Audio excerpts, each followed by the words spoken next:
এই তো আমার পেস্টটা লাল হয়ে গেছে। মাছের ঝোলের জন্য আমি এখানে পানি দিয়ে দিব একটুখানি,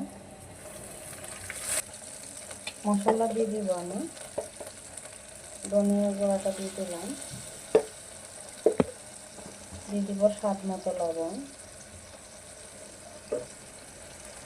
হলুদের গুঁড়া, একদম সামথিংভাবে রান্নাটা করবো নর্মালি। মরিচের গুঁড়া সেটাও আমি আমার টেস্ট অনুযায়ী দিয়েছি, যেহেতু আমি কাঁচামরিচ ফালি দিব। কাঁচামরিচ ফালি আমি এখনও দিয়ে দিলাম, আর বাকিটা আমি কিন্তু রান্নার শেষে আবারও দিব।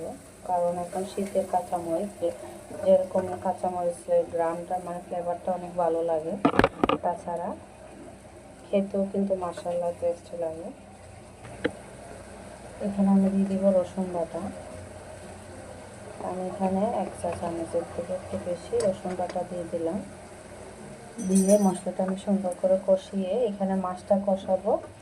মাছটা কষিয়ে উঠিয়ে নিব, তারপরে এখানে আমি সবজিগুলো কষাবো। আর একদম সামথিং রান্নাটা হালকা শীতের সবজি, কম মশলা দিয়ে তাজা মাছ দিয়ে রান্না করলে অনেক ভালো লাগে।